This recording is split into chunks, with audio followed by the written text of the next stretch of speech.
చూడండి ఒకసారి. చూడండి ఒకసారి అంట. కాదు, అప్పుడు 8th, 9th, 10th నుంచి మేము స్టార్ట్ చేస్తే 8th, 9th నుంచి 8th క్లాస్ నుంచి ఏంటంటే చిన్నప్పటి నుంచి ఈ సినిమా ఫీల్డ్ అంటే ఇంట్రెస్ట్ అండి నాకు. యాక్టింగ్ నేను బయట యాక్టింగ్ అంటే ఏంటంటే వీధి నాటకాలు వేసేవాళ్ళం మేము అప్పట్లోనే. అంటే వాడికి జోక్ చెప్తే నచ్చకపోతే నీకు నచ్చలేదు కదా అయితే ఆగని చెప్పి వాళ్ళ ఇంటి ముందే నాటకం వేసేవాడిని కావాలని. ఎవరికైతే నా జోక్ నచ్చలేదో వాళ్ళ ఇంటి ముందే పెద్ద స్టేజ్ వేసి అంటే స్టేజ్ బల్లలేసి మా చుట్టుపక్కల ఉన్న బాక్సులు పెద్ద పెద్ద స్పీకర్లు పెట్టించి మా నాన్న జోబులో డబ్బులు కొట్టేసి ఒక 500 అన్నీ చేసి మా క్లాస్లో పుస్తకాల్లో పాటలు ఉండేవి 8th క్లాస్లో తెలుగు పాటలు అవి నాటకాల కింద వేసేవాడు అనమాట. అప్పటి నుంచే స్పూఫులు రాయడం అలవాటు. అది తీసుకొచ్చి వేరేగా డైలాగులు యాడ్ చేసి ఇప్పుడు ప్రెజెంట్ సినారియోకి చేస్తే ఎలా ఉంటుందని చెప్పి చేసేవాడిని అనమాట. స్టార్టింగ్ 1-2 సార్లు చూసారు, చిన్నపిల్లలు చేశారు కదా అని, తర్వాత దొబ్బిమన్నారు మా ఊర్లో వాళ్ళే. కాదు, ఈ మధ్యలో మీరు ఇంకోటి కూడా చెప్పారు, మీ నాన్నగారు జేబులోంచి 500 కొట్టేసి అని. తెలుసా ఆ విషయం? చాలాసార్లు తెలిసింది. ఇంక లాపట్లేదని ఆయన జోబులో పెట్టడం మానేశారు. ఆయన బీరువా తాళాలు ఎక్కడ ఉంటే కూడా మాకు తెలుసు కదా. బీరువా తాళాలు తెలుసు, జేబులో డబ్బులు ఎక్కడ ఉంటే తెలుసు, అమ్మ ఏ పప్పు బాక్స్లో డబ్బులు పెడుతుందో తెలుసు, అన్నీ తెలుసండి. ఇప్పటికీ తీస్తుంటాను. సీరియస్లీ కారణం అయితే అండి అప్పుడప్పుడు తీస్తూ ఉండాలి. నేనే కాదు, ప్రతి అబ్బాయిలు తీస్తారు. అవునా? అందరూ తీస్తారు. అవునంట. అది తీయకపోతే ఎలాగండి? బడ్జెట్ మాకేం ₹1,00,000 శాలరీ కాదు కదా. ఇంత వయసు వచ్చి ఇంత శాలరీస్ వచ్చింది ఇప్పుడు కూడా అప్పుడప్పుడు తీస్తూ ఉంటామండి. అలా తీస్తుంటేనే ఇంటికి అంతకు మంచిది. మంచిది. ఎన్విరాన్మెంట్ ఇప్పుడు ఏంటంటే డైరెక్ట్గా అడిగేస్తున్నాను డబ్బులు కావాలి కొంచెం అని చెప్తే మా నాన్న ఇలా చీప్ లుక్ ఇచ్చి సరే తీసుకో అని చెప్పి ఇస్తారనమాట. చీప్ లుక్ ఇచ్చా. జాబ్ చేస్తున్నావు ఏంట్రా, అయినా నీ దగ్గర డబ్బులు లేవేంటి? అదే చెప్పాను కదా, జాబ్ ఏం పెద్ద ఐఏఎస్ జాబ్ కాదు, నార్మల్ జాబే అని అతను కూడా తెలుసు. అని ఏదో అలాగే నడుస్తుంది. మీకు ఎలాంటి ఐటీ జాబ్ వచ్చింది? అంటే నేను రాకూడదండి. ఏంటి అలా అడిగారు క్వశ్చన్? చదువుతానండి, పర్లేదు. మరి ఇంటర్ ఫెయిల్ కాదు, డిగ్రీ దాకా వచ్చాను. అంటే నేను ఆఫ్ క్యాంపస్ ట్రై చేశాను అనమాట.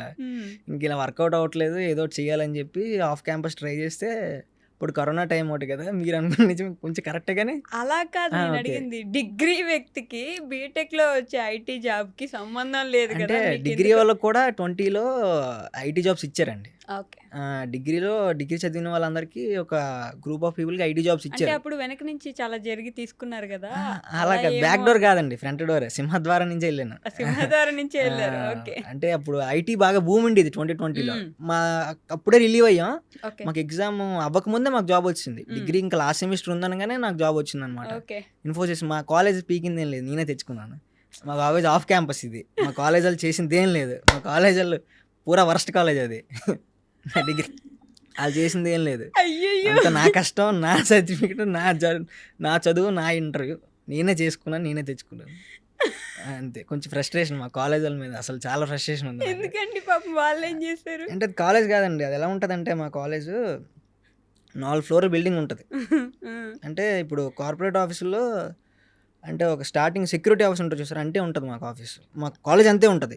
బీటెక్ కాలేజ్ అంటే ఎలా ఉంటాయి, అదో బ్లాకు, ఇదో బ్లాకు, అదో బ్లాకు, అక్కడ 5 గ్రౌండ్, అమ్మాయిలు, అదే అనుకుని డిగ్రీ వెళ్తే ఏంటి ఒక బ్లాకే. హ్యాపీ డేస్ చూస్తే హృదయకాలయం కన్నా ఘోరంగా ఉంది మా కాలేజ్. ఒకటే బ్లాక్. అందులో ఏంటంటే హోటల్ రూముల కన్నా ఘోరం. జైల్లో అంటే ఖైదీ నెంబర్ 1, ఖైదీ నెంబర్ 2, ఇదే పెద్ద ఖైదీలు, చిన్న ఖైదీలు, బాల ఖైదీలు, నేరస్తులు, అందరూ 10 రూములు ఒకే బ్లాక్లో. ఇది ఇక్కడ 10, అక్కడ 10, అక్కడ 10. దానికి వాళ్ళు ఇచ్చే బిల్డప్ ఏదో పెద్ద బిట్స్ పిలానిలా బిల్డప్ ఇస్తారు మా కాలేజీలో. కాలేజ్ పేరు చెప్తారా? వద్దులేండి. సర్టిఫికెట్ ఇంకా లేదు, సర్టిఫికెట్లు అని తెచ్చేసుకున్నాను. ఓకే, మీ దగ్గర ఏం లేవు, అన్ని సర్టిఫికెట్లు నా దగ్గర ఉన్నాయి.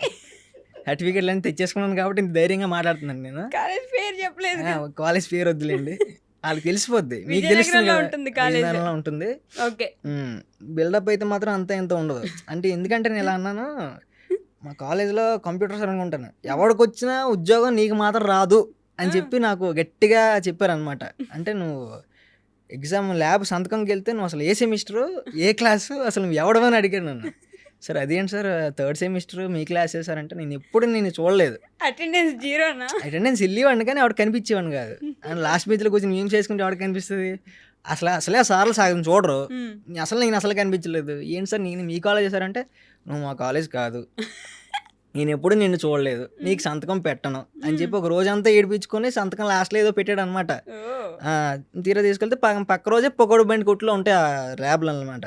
వరస్ట్ అసలు పక్క రోజు పకోడీ పకోడీ కొట్లో ఉంటాయి అవి.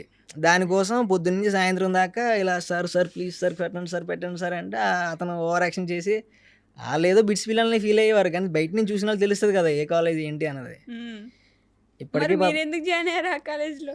మరి చెప్పాను కదా, బీటెక్ చాలా డ్రీమ్స్ చేసుకుని బీటెక్ అది ఇది బీటెక్ పొడిచేద్దాం. అప్పట్లో హ్యాపీ డేస్, ఆ తర్వాత నిఖిల్ సినిమా ఒకటి రిలీజ్ అయింది, దమ్ దరే అని పాట ఉంటుంది. ఆ పాట కిరాక్ పార్టీ ఇయర్ ఫోన్స్ పెట్టుకుని ఇలా ఉంటుంది అలా ఉంటుంది. దేవుడు అక్కడ తంతే మురికాలలో వచ్చి పడినట్టు అక్కడ తంతే తీసుకెళ్ళి ఈ కాలేజ్లో పడ్డాను అనమాట. 3 years చదువుకున్నారు, కొంచెం రెస్పెక్ట్ కూడా లేదా కాలేజ్ మీద? రెస్పెక్ట్ ఉందండి, రెస్పెక్ట్ లేకపోవడం లేదు, కానీ కొంచెం మారాలని చెప్తున్నాను. ఇప్పుడు ప్రస్తుతం ఉన్న టెక్నాలజీ కొంచెం వాళ్ళు అడాప్ట్ అవ్వాలి. ఇంకా 1940s ఏంటి మీకు అమ్మాయిలు లేరు?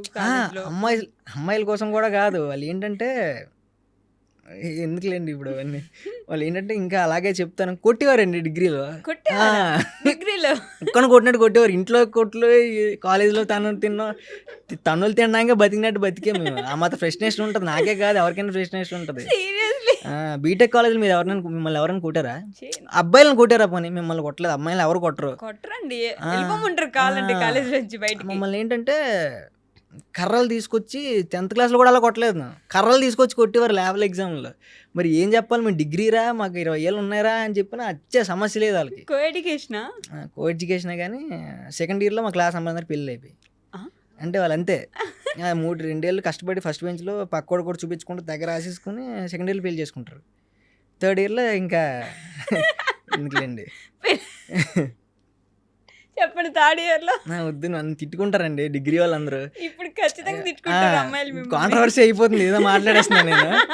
బేసిక్గా డిగ్రీ ఒక మంచి కోర్సు, డిగ్రీ చాలా మంచి కోర్సు. డిగ్రీ మీద నేను చాలా వీడియోలు కూడా చేశాను, కానీ డిగ్రీ కాలేజీలు మారాలి. డిగ్రీ కాలేజీల పద్ధతి వైఖరి కొంచెం మారాలి, మారాలి. ఎందుకంటే వాళ్ళు కొంచెం కార్పొరేట్ లెవెల్స్కి వెళ్ళాలి.